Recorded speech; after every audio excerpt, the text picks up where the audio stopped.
Dober dan, pozdravljeni na današnji novinarski konferenci.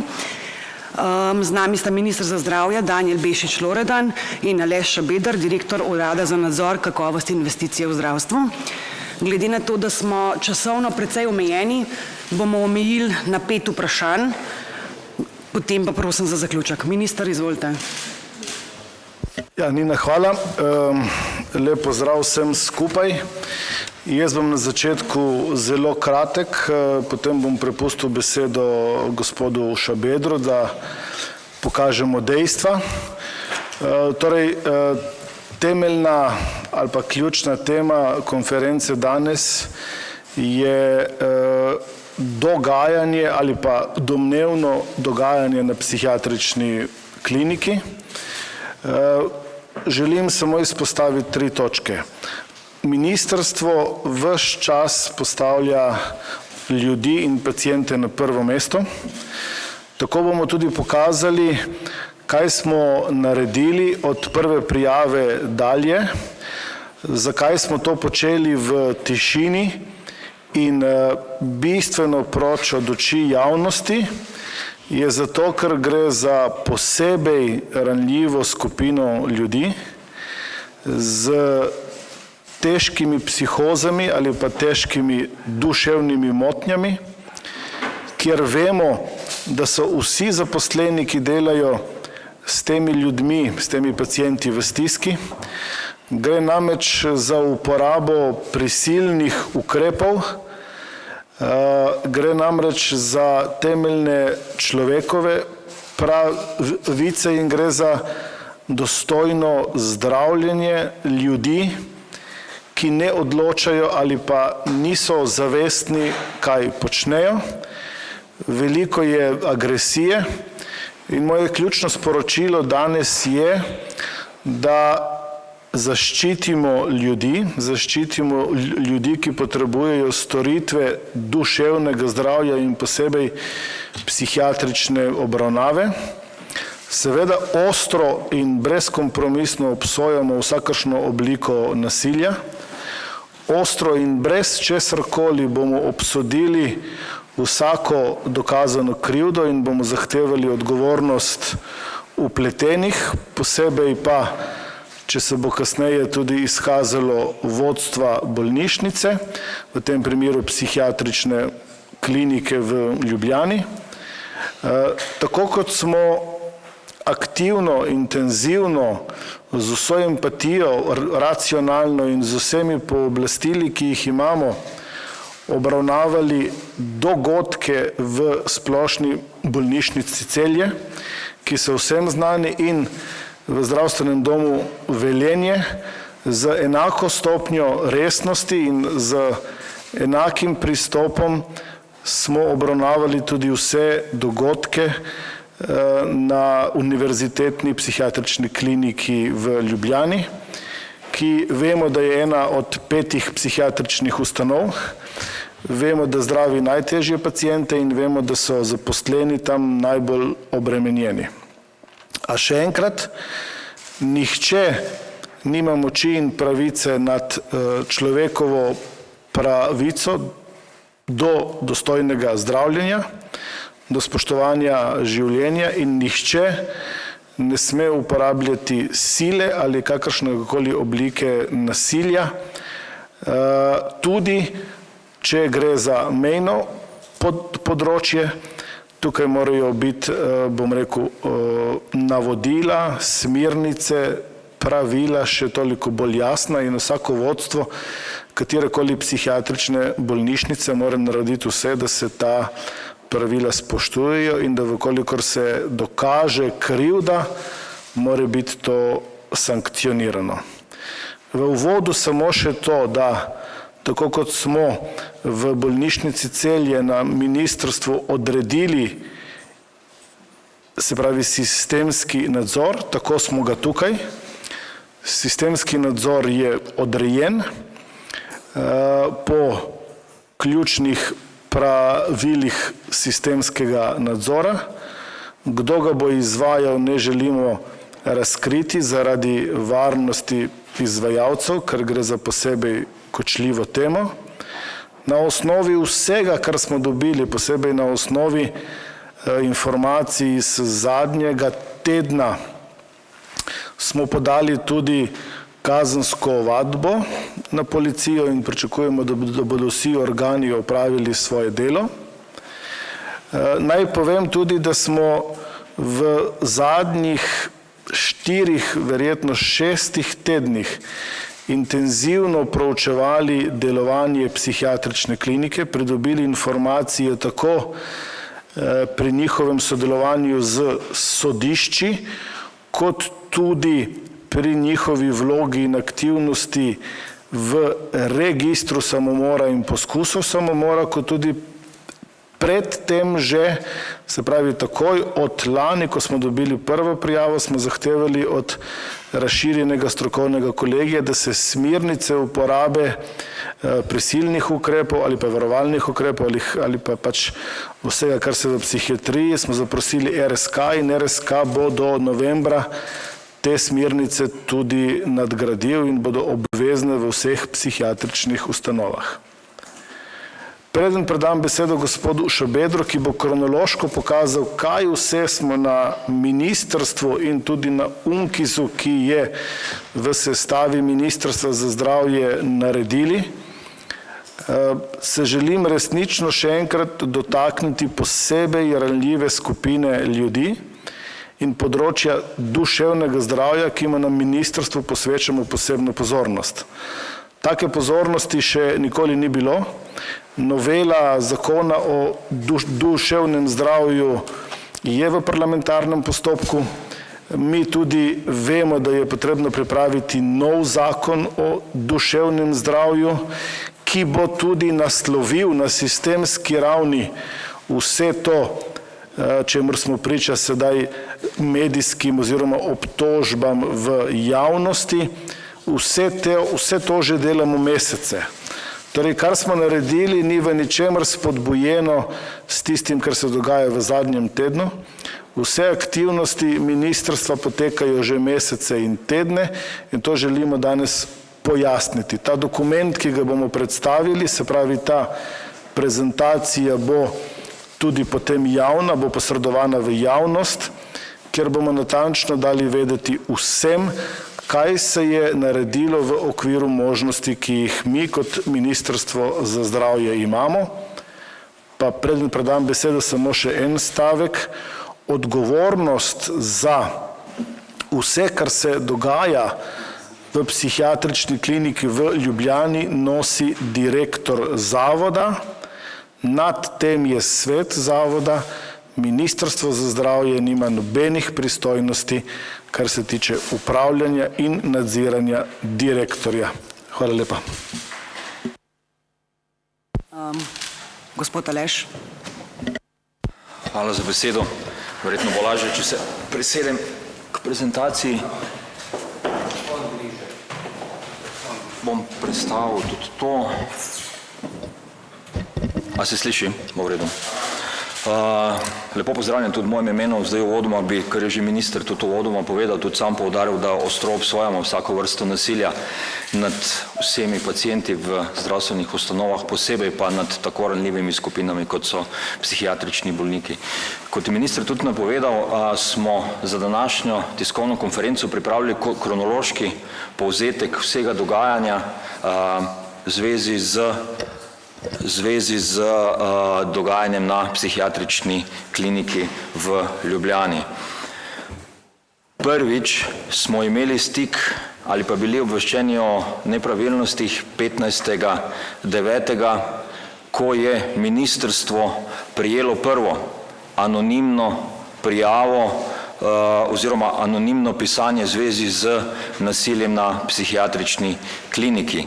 S tem dopisom je bilo seznanjeno tako Ministrstvo za zdravje, kot tudi Zdravstveni inšpektorat, Zbornica zdravstvene nege, Varuh človekovih pravic in Varuh pacientovih pravic. Na podlagi tega anonimnega pisanja, ki smo ga prejeli, je bila pozvana strani Direktorata za zdravstveno varstvo psihiatrična klinika Ljubljana k pojasnilu V mesecu novembru smo prejeli tudi pojasnilo psihiatrične klinike Ljubljana, ki v svojem odgovoru tudi zapiše, da je bil na podlagi te anonimne prijave izveden tudi inšpekcijski nadzor strani zdravstvenega inšpektorata.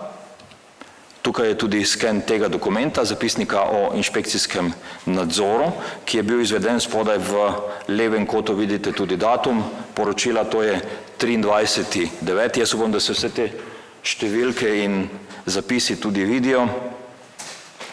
Pri čemer direktorat oziroma inšpektorat, se opravičujem, ugotavlja v svojem poročilu, da je bila pregledana zgoraj našteta dokumentacija izvajanja posebnih varovalnih ukrepov in da je bilo ugotovljeno, da so bili podatki izvedeni oziroma postopki izvedeni v skladu z Zakonom o duševnem zdravju. Na podlagi tega Direktorat za zdravstveno varstvo potem v uradnem zaznamku s pojasnilom, da je skladno z predhodno navedenim, smo se odločili, da na zgoraj navedeni dopis ne bomo podali odgovora, saj je bila zadeva obravnavana in zaključena s sklepom. In takrat tudi z tem uradnim zaznamkom prvič zaključi primer. Naslednje pismo pride v hišo na Ministrstvo za zdravje, tukaj vidite tudi prejem, to je 3. februar letošnjega leta. Pravzaprav v skenu vidite tudi vse, kar je bilo v tem anonimnem pismu zapisano v 8 točkah navedbe, torej zelo nedoločno in zelo skopo pisanje. Na podlagi tega Direktorat za zdravstveno varstvo ponovno z dopisom pozove psihiatrično kliniko Ljubljana k pojasnilu in 10 dni kasneje dobi tudi odgovor strani psihiatrične klinike, kjer je ključen poudarek odgovora, da so opisi izjemno skopi, zelo splošni, nedoločni, ne po času, ne po kraju ali osebah. V nadaljevanju v svojem odgovoru podajo tudi poročilo, da so v zadnjih 3 letih obravnavali 3 pritožbe domnevnega nasilja nad pacienti strani zaposlenih in da v nobenem primeru nasilja ni potrdil uveden izredni strokovni nadzor na kliniki. To je potem še preostanek tega odgovora 23. februarja letošnjega leta. V začetku marca na Direktoratu za zdravstveno nego prejmejo prvo poročilo o ugotovitvah izrednega strokovnega nadzora v dejavnosti zdravstvene nege na psihiatrični kliniki v Ljubljani. Glede na navedeno v poročilu, in sicer, da je poročilo obravnavala nadzorna komisija Zbornice zdravstvene in babiške nege in da utemeljeno dvomijo o ustrezni prepoznavi, poročanju in obravnavi nasilnih dogodkov v psihiatrični kliniki Ljubljana, se je zavod oziroma je takrat naš direktorat še isti dan pozval psihiatrično kliniko Ljubljana k dodatnim pojasnilom. Prav tako smo v tem istem dnevu obvestili tudi Ministrstvo za delo, družino in socialne zadeve ter enake možnosti, Institut zastopnika pravic oseb s težavami v duševnem zdravju, da naj bodo še posebej pozorni na morebitne pritožbe pacientov na oddelkih pod posebnim nadzorom glede fizičnega nasilja in ostalih vrst nasilja nad pacienti in da seveda tudi ustrezno ukrepajo. 6. marca to temo zaradi pomembnosti obravnavamo tudi na kolegiju ministra, kjer je na kolegiju ministra sprejet tudi sklep, da se pripadajoče gradivo v zvezi s problematiko na psihiatrični kliniki Ljubljana strani Direktorata za zdravstveno nego preda Uradu za nadzor kakovosti in investicije v zdravstvu. 10.3. prejme Direktorat za zdravstveno nego ponovno odziv psihiatrične klinike Ljubljana, se pravi poziv na poročilo Zbornice zdravstvene in babiške nege, kjer, pa citiram samo en odstavek, kjer v odzivu psihiatrična klinika zapiše: UPK Ljubljana je tako mnenja, je tako mnenja, ugotovitve in priporočila skrbno preučila ter ugotovila, da je bilo to pomanjkljivo v določenih delih, napačno, da je bilo to se pozabil očala in ne vidim, se opravičujem, da je bilo to pomanjkljivo v določenih delih celo napačno, tako da gre za zmotno in nepopolno ugotovljeno dejansko stanje. Torej komentar psihiatrične klinike na poročilo zbornice zdravstvene in babiške nege.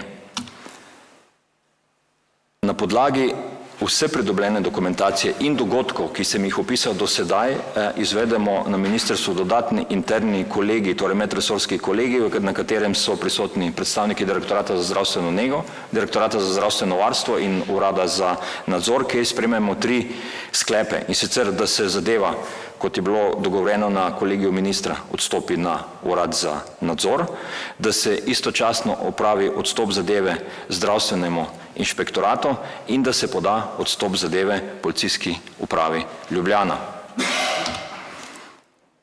Dne 15.3. prejme Urad za nadzor od Direktorata za zdravstveno nego dopis o odstopu zadeve. 24.3. v hišo prejmemo končno poročilo o ugotovitvah izrednega nadzora v psihiatrični bolnišnici Ljubljana s strani zbornice zdravstvene in babiške nege, pri čemer v povzetku poročila zbornica pove, pa citiram prvi odstavek njihovega povzetka, ki je zelo pomemben za razumevanje cele zadeve. Na podlagi prejetih pritožb, pregleda dokumentacije, opravljenih razgovorov z vodstvom zdravstvene nege in posameznimi izvajalci zdravstvene nege, nadzorna komisija ne more nedvoumno potrditi, ali se nasilje zaposlenih nad pacienti in med zaposlenimi dejansko dogaja ali ne. Vsekakor komisija utemeljeno dvomi v ustrezno prepoznavo, poročanje in obravnavo nasilnih dogodkov. 28.3. pridobi Urad za nadzor vso do takrat zbrano dokumentacijo strani Direktorata za zdravstveno nego. 7.4. na uradu sprejmemo 3 pomembne sklepe, in sicer, da urad pripravi poziv k izjasnitvi glede zatrjevanih nepravilnosti na psihiatrični kliniki, da se zadeva odstopi v reševanje tudi inšpektoratu za delo, ter da Urad za nadzor na Direktorat za zdravstveno nego in zdravstveno varstvo pošlje prošnjo za vsebinsko in strokovno opredelitev glede ugotovitev iz poročila zbornice. 12.4. podamo pojasnilo in odgovor v zvezi z razmerami na psihiatrični kliniki državni svetnici gospe Moniki Ažman, pri čemer citiram del odgovora oziroma pojasnila, ki je bil poslan. V primeru, da bo na podlagi prejetih pojasnil strokovne presoje pristojnega direktorata ministrstva in drugih okoliščin ugotovljeno, da je izredni upravni nadzor utemeljen, bo urad izdal sklep o začetku izrednega upravnega nadzora. 13.4. je na ministrstvu na pobudo Direktorata za zdravstveno nego opravljen razgovor oziroma sestanek z pomočnico generalnega direktorja psihiatrične klinike za področje zdravstvene nege. 14.4. na podlagi sklepov, ki so bili sprejeti na uradu, UNKIZ pošlje poziv k izjasnitvi glede zatrjevanih nepravilnosti na psihiatrično kliniko v Ljubljani, odstopi zadevo v reševanje Inšpektoratu Republike Slovenije za delo in pozove oba direktorata, torej Direktorat za zdravstveno nego in za zdravstveno varstvo, s pozivom, torej z zaključnim vprašanjem, v kakšnem in katerem obsegu je potrebno izvesti izredni upravni nadzor v konkretni zadevi. 20.4. urad prejme odgovor psihiatrične klinike Ljubljana na svoj poziv iz dne 14.4., pri čemer citiram del njihovega odgovora. Izredni strokovni nadzor v navedenih zadevah je bil uveden tudi strani zdravniške ali zbornice zdravstvene nege, pri čemer smo naknadno ugotovili, da je bil pravzaprav izveden nadzor samo s strani zbornice zdravstvene in babiške nege in ne strani zdravniške zbornice. V vseh primerih domnevnega nasilja nad pacienti strani zaposlenih UPK Ljubljana, ki jih je obravnavala UPK Ljubljana, je bilo ugotovljeno, da ni šlo za nasilno vedenje zaposlenih in da so pritožbe neutemeljene. O tem primeru potencialnega nasilja je zahteval poročilo tudi varuh človekovih pravic. Postopek je bil tudi pri tem inštitutu ustavljen, saj je bilo ugotovljeno, da gre za lažno prijavo. Poudarjam, to je izsek iz odgovora psihiatrične klinike v Ljubljani. 21.4. pripravi urad osnutek predloga za sistemski nadzor in ga pošlje v vsebinsko dopolnitev tako Direktoratu za zdravstveno nego kot tudi Direktoratu za zdravstveno varstvo. 24.4. prejme urad za nadzor strani Direktorata za zdravstveno nego opredelitev in interni predlog za izvedbo sistemskega nadzora. V mesecu maju prejmemo tudi informacijo oziroma izjavo strani policije. Če se spomnite kronološko nazaj, dogodka sicer bilo že vmes veliko, je bila za zadevo seznanjena tudi policijska uprava v Ljubljani in tudi z vsebino poročila zbornice zdravstvene in babiške nege, pri čemer policija pove, da postopek še zmeraj poteka, da se informacije še zmeraj zbirajo in da so na podlagi tudi medijskih objav in medijskih pričevanj anonimnih virov začeli dodatno zbiranje informacij. Do tega trenutka, pravzaprav do maja, pa ne ugotovijo nobenih elementov kaznivih dejanj na podlagi do takrat zbranih podatkov. V mesecu maju potem na uradu pripravimo oziroma združimo vso gradivo, vse zapisnike, vsa poročila vseh organov, ki so bila do takrat opravljena in pripravimo tudi podlago za sistemski nadzor. V drugi polovici maja oziroma 22.5. konkretno je bil poslan tudi dopis razširjenemu kolegiju za psihiatrijo, da ponovno pregledajo strokovne smernice za izvajanje prisilnih varovalnih ukrepov. 24.5. je bil podan predlog za izvedbo sistemskega nadzora in v predlog vključen tudi sektor za področje kakovosti.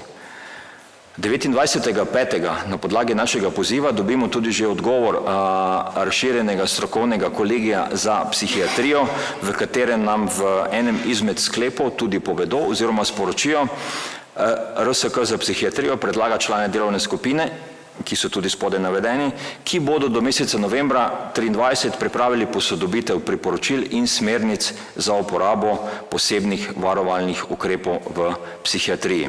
Torej, to so pravzaprav dogodki od septembra lanskega leta do konca maja, pri čemer moram poudariti, kar je že minister tudi uvodoma povedal, torej bil je izdan sklep tudi za izredni strokovni nadzor, sistemski nadzor, sestavljena je bila komisija in na podlagi vseh zbranih dokumentov ponovno podano naznanilo suma kaznivega dejanja zoper neznanega storilca na policijo, tako da je bila ponovno zadeva prijavljena tudi policiji. Skratka, to so dogajanja zadnjega pol leta. Na podlagi vsega, kar smo zbrali, se seznanili, ugotovili na podlagi teh dogodkov zadnjega pol leta, je stroka pripravila tudi predlog sistemskih ukrepov, ki bodo predstavljeni v nadaljevanju. Gospod Šabeder, hvala. Minister. Ja, preden samo na kratko pojasnim, kaj so sistemski ukrepi, ki bodo predvideni v novem zakonu o duševnem zdravju in ki jih vidite tukaj zadaj za mano, želim izpostaviti samo nekaj točk. Torej, v celotni zgodbi izstopa dejstvo, da kljub velikemu pritisku javnosti, kljub najverjetnejšemu strahu zaposlenih in pacientov pred maščevanjem, torej psihiatrična klinika in direktor ni nikoli zahteval izrednega strokovnega nadzora strani zdravniške zbornice. To je namreč edini strokovni nadzor, ki je možen v Sloveniji zdravniška zbornica ima vsa pooblastila Ministrstva za zdravje, da opravi izredni strokovni nadzor, opravi ga seveda na pobudo ustanove. Te pobude, kljub temu, da gre za izjemno zahtevno in problematično področje, ni bilo. Ko smo sedaj pridobili veliko informacij pri samem poslovanju psihiatrične klinike, sodelovanju z različnimi varuhi, tudi z sodiščem, se seveda postavlja vprašanje, ali je direktor opravil vse, kar bi bilo potrebno v takem primeru v luči najbolj ranljive skupine ljudi, da dokaže in pokaže, da je seveda psihiatrična klinika upoštevala vse smernice, vse tisto, kar je potrebno, in predvsem pa, da je zaščitila človeško dostojanstvo in pravice zaposlenih. V drugi točki seveda, kar ministrstvo lahko naredi, in danes smo to nazorno pokazali, je, da ko smo dobili vse informacije, smo odredili sistemski nadzor, veliko prej, preden se je v javnosti to razplamtelo. Ponovno, seveda smo podali tudi sedaj kazensko ovadbo na osnovi vseh zbranih dejstev. Več manevrskega prostora ali pooblastil ministrstvo nima. Če pa gledamo sedaj v prihodnost in da očitno nekaj tukaj, bom rekel, ne deluje tako, kot bi moralo, lahko izpostavim samo 3 točke. Kdorkoli je bil strani kogarkoli ustrahovan in se ne čuti varnega, da bi podal prijavo z imenom in priimkom, je sleherni dan dobrodošel na Ministrstvo za zdravje, lahko pride do mene osebno in bom sam poskrbel za varnost. V drugi točki, kar lahko mi naredimo z zakonodajnimi spremembami, in te so take, kot so tukaj opisane, se pravi, mi moramo priti do tega, da imamo pravzaprav po vzoru podobnih inštitucij v Evropi video nadzor nad delom v najbolj občutljivih delih. To zakonodajo je treba sprejeti, seveda z izjemnim poudarkom na varovanju podatkov in da se vse to, tudi ta video material, ne zlorablja, ker je danes bolj ali manj jasno, je samo ta video nadzor edini dokazni material ob strahu, ob temu, kaj se dogaja, tako v izobraževalnem procesu, kot tudi v temu, da se ustrezno zagotovi varnost pacientov. Pa če daš, Aleš, prosim, še naslednji slajd. To vam bo vse poslano, da vam posebej ne razlagam. Torej, to so zadeve, ki so predmet sprememb. Nov zakon o duševnem zdravju se piše, zakon bo naslovil vse tisto, kar do sedaj ni bilo naslovljeno, in to je odgovornost ministrstva. Ministrstvo drugih strokovnih poti, argumentov nima. Proučujemo možnost, ali lahko znotraj pravil, ki nam odrejajo sistemski nadzor, vključimo neodvisnega mednarodnega strokovnjaka. Še bolj na tem mestu pozivam zdravniško zbornico, da po vzoru pred leti tistega, kar se je dogajalo na področju otroške srčne kirurgije, enako ustanovi mednarodno komisijo in vidi, ali se v psihiatrični kliniki pravzaprav se upoštevajo vse mednarodno priznane smernice pri uporabi vseh varovalnih prisilnih ukrepov v psihiatriji, pri sodelovanju psihiatrične stroke z sodišči, pri sodelovanju vseh zaposlenih, pa tudi pacientov, pri sodelovanju z varuhi, torej varuhi pacientovih pravic, varuhi enake možnosti. Namreč vsi te pacienti morajo biti obravnavani po enakih principih, kot to velja za celoten zdravstveni sistem. Pod črto, če zaključim, ministrstvo je naredilo vse in dela vse za ljudi, za zaščito pacientov. Še enkrat, vse to smo delali v tišini, z argumenti, ki smo jih danes pokazali. ker nismo želeli še dodatno stigmatizirati področja duševnega zdravja, področja najtežjih obravnav, najtežjih duševnih bolnikov z izrazitimi motnjami, ki so obravnavani na zaprtem oddelku psihiatrične klinike.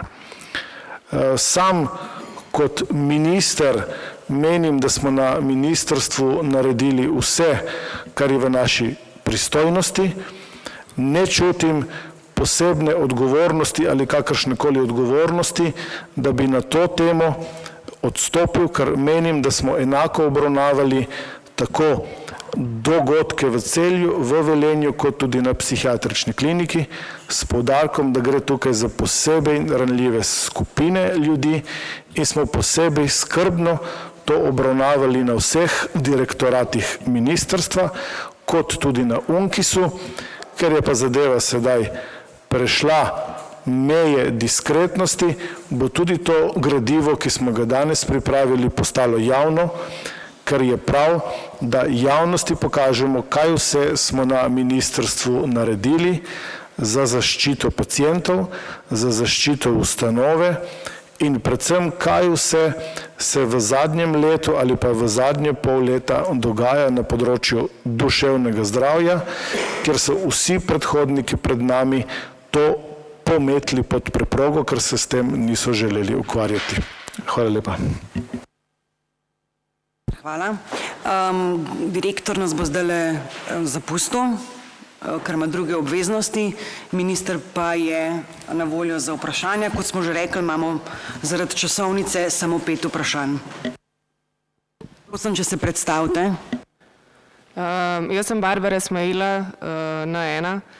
Zanima me, minister, ali ste zadovoljni z Zalarjevimi pojasnili v preteklih dneh v medijih, na tiskovki, ki je potekala prej, in včeraj na vašem pogovoru, ali še vedno uživa vaše zaupanje glede na hude obtožbe in ali boste mogoče predlagali razrešitev na jutrišnji seji?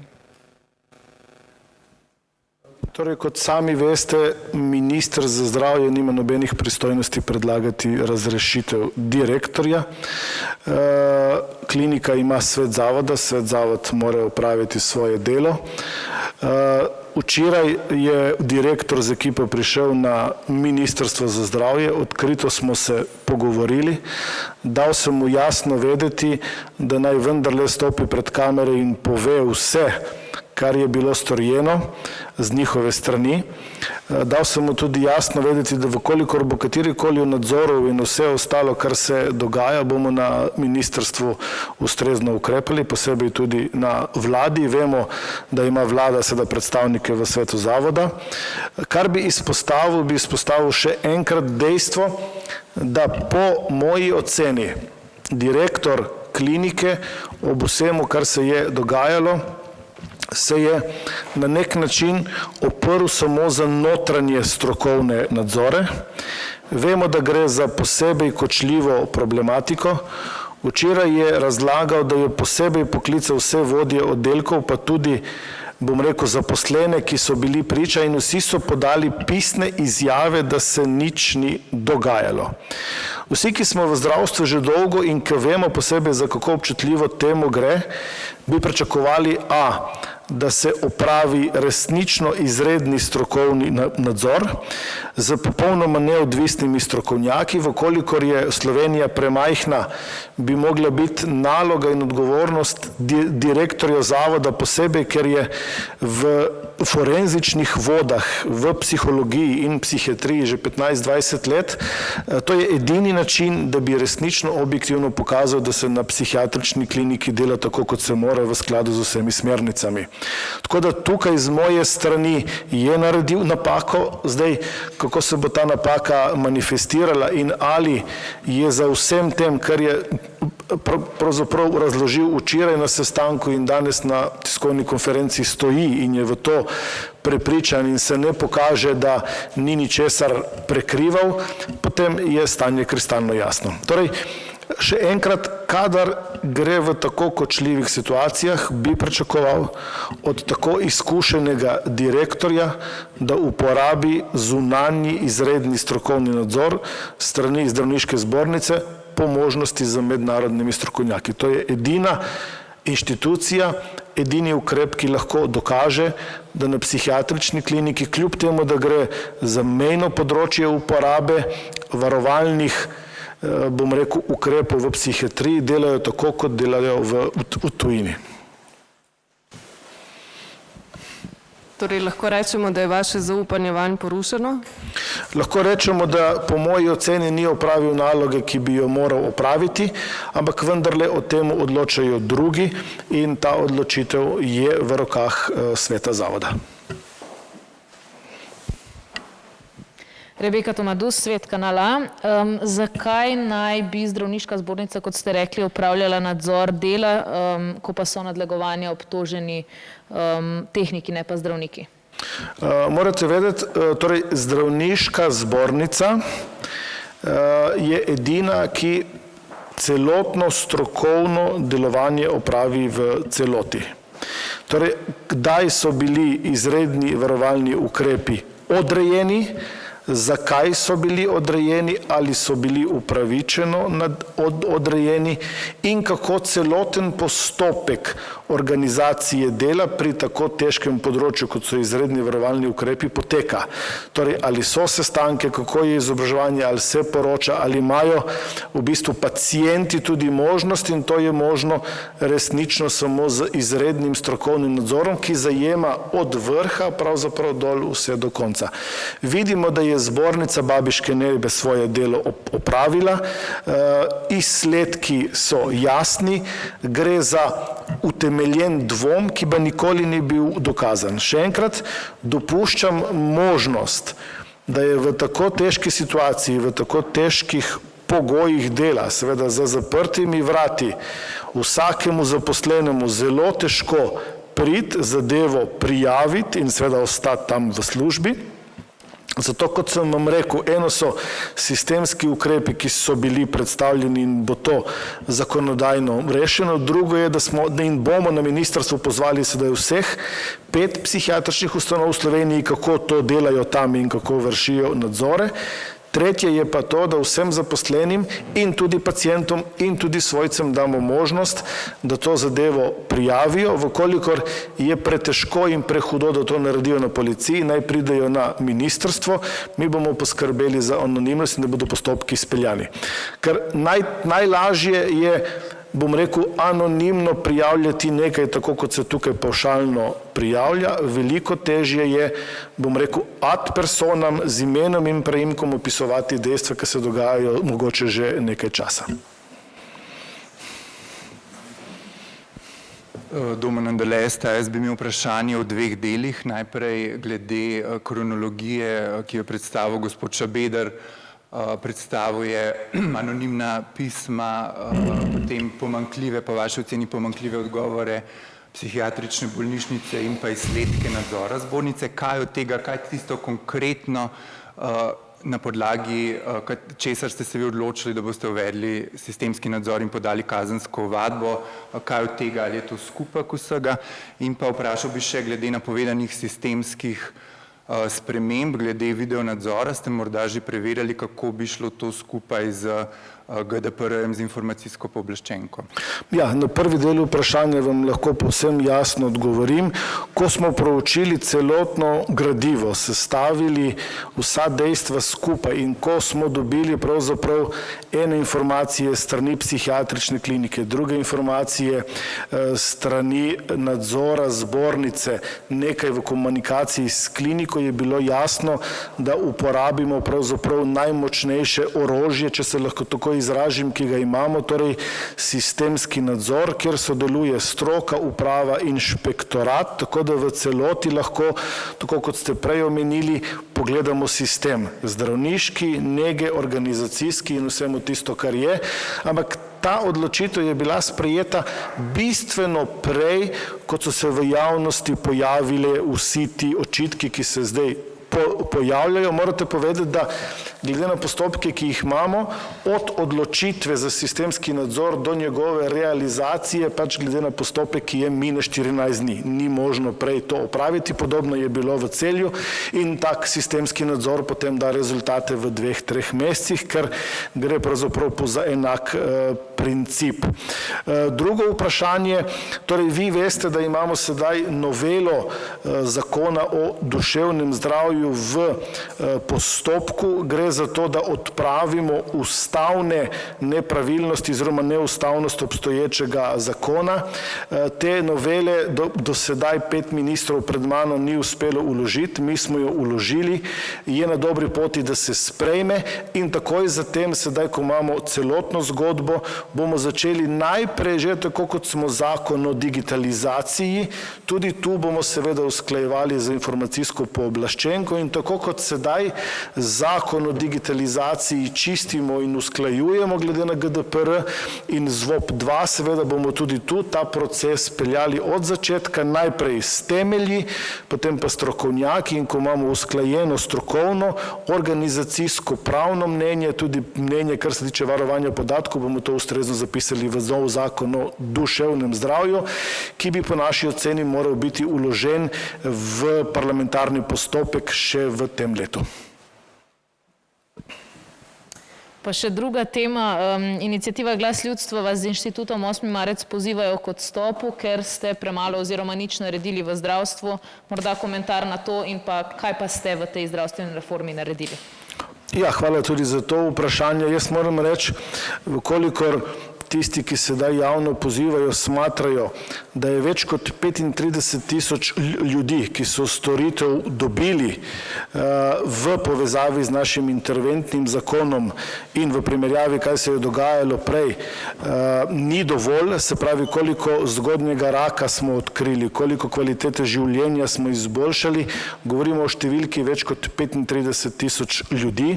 Seveda smo pričakovali, da bi se čakalne vrste skrajševale, vendar podatki, ki jih zdaj imamo in jih bomo tudi najkasneje do konca junija prikazali, število napotnic v sistemu v primerjavi 2018-2019 se je v letih 2022 in 2023 zvečal za več kot 30%, posebej stopnjo zelo hitro in hitro. Moram reči, da od samega pristopa oziroma, ko smo začeli delati na Ministrstvu za zdravje, delamo za ljudi. Sami veste, da smo imeli januarja koalicijski vrh, sprejeli smo zaveze in vse zaveze so po časovnici izpolnjujejo. Mi imamo celo prej, mi imamo danes zakon o ukinitvi dopolnilnega zdravstvenega zavarovanja v postopku, predvidoma v četrtek bo vlada dala zakon o digitalizaciji, pridobili smo vsa mnenja in tudi zakon o strukturni spremembi ZZZS-ja bo šel v kratkem na vlado in na to v parlament. V ambulantah za neopredeljene smo oskrbeli in so svojega zdravnika dobili več kot 11 oziroma po novih podatkih mislim, da celo blizu 12,000 oziroma pacientov, torej 12,000 ljudi, ki prej ni imelo osebnega zdravnika, ga danes ima. Pol leta smo porabili zato, da smo uskladili strokovno mnenje o prenovi sistema nujne medicinske pomoči in ločitvi delovišč z družinsko medicino. Sedaj bomo po regionalnem principu začeli z postavljanjem mreže in vse to delamo intenzivno. Zelo veliko smo naredili na področju duševnega zdravja, preskok, kakršnega še ni noben naredil. Zelo veliko denarja vlagamo tudi v razvoj zdravstvenega sistema. Vse dokumente, ki jih imamo, tudi dokument zdravništva smo dali v javno obravnavo. Vlada je seveda sprejela jasne smernice, kako bo plačna reforma potekala, tako da po moji oceni zelo, zelo veliko, sam ne čutim nobene odgovornosti. Še enkrat ne mislim dati odstopne izjave, ker smatram, da delamo dobro. Moram pa seveda reči, torej nad mano je samo predsednik vlade, midva se na to temo veliko pogovarjava in kar se tiče mene, vsej po najnem zadnjem pogovoru smo skupaj na poti sprememb. Naj še dodam, da Vkolikor ste videli, smo ustavili, torej potem, ko smo uspeli strukturno prenoviti Ministrstvo za zdravje, ki po enem letu deluje in je postal eden bolj čvrstih členov, smo ustavili razpis za magnetne resonance, ki je sedaj zaključen in prvič v zgodovini se je prijavilo 5 ponudnikov, to bomo videli tudi v ceni, se pravi, smo posegli tudi v korupcijo, naprej intenzivno delamo in bomo delali v strukturni spremembi ZZZS-ja, ker če si kaj želim, je to, da bi danes imeli v Sloveniji estonski ZZZS, visoko digitaliziran, ker so vsi podatki javni, transparentni, ker se natančno ve, kdo, zakaj in za koliko dela. Tako da, če kdo smatra, da je 35.000 ljudi, ki so storitev dobili, nekaj, za kar bi minister za zdravje mogel odstopiti, seveda ima to pravico, da javno izraža. Če kdo misli, da vsa transparentnost in priprava izjemno težkega zakona o digitalizaciji v zdravstvu, ki bo pokazala jasno transparentnost, je nekaj, za kar bi mogel minister za zdravje odstopiti, in če je strukturna sprememba ZZZS-ja tista, za katero kdo misli, da odstopi, je to njegova pravica. Sam lahko samo pohvalim svojo ekipo in nov ustroj delovanja Ministrstva za zdravje. Še zadnje vprašanje. Ja, jaz bi imela še eno vprašanje. V bistvu razpis, ki ste ga ustavili, podoben razpis se je zdaj pojavil na UKC Ljubljana. Kako komentirate tak razpis? Spet je v središču isti ponudnik in pravzaprav je bil podoben razpis tudi lani v Celjski bolnišnici. Pa še drugi del vprašanja, ki se tudi navezuje na UKC. Prejšnji teden so na kliniki za ORL odpovedali 98 bolnikov zaradi pomankanja medicinskih sester in ti bolniki so dobili nove termine tudi do 2 leti in pol kasneje. Kako komentirate to tudi v luči čakalnih vrst? Da, vse to drži, kar ste omenila. Torej, pričakujemo od vodstva UKC, da razpis ustavi in naredi to, kar smo naredili na ministrstvu, objavi nov razpis, kjer bomo vse ponudnike dali na isti skupni imenovalec. To smo sedaj strani UNKIZ-a jasno pokazali, da sedaj. Naša želja je, da pridemo do tako, bom rekel, objektivnega upravljanja zdravstvenega sistema, se pravi vseh državnih, po možnosti tudi občinskih javnih zavodov, da po enakih postopkih javnega naročanja za drago medicinsko opremo, za medicinske pripomočke, pa tudi za zdravila, kjer je trg sicer precej urejen in ga ureja ZZZS, pridemo na enake standarde. Drugo del, ki sta ga omenila, dejstvo je, in to je novo dejstvo, ki se je pojavilo po covidu v celi Evropi, torej Evropa ima težavo z kadri v zdravstvu. V času covida, se pravi v letih 20 in 21, je medicinsko osebje odneslo najtežji del. Osebje ne želi več delati v zdravstvu, preusmerjajo se v poklice izven zdravstva.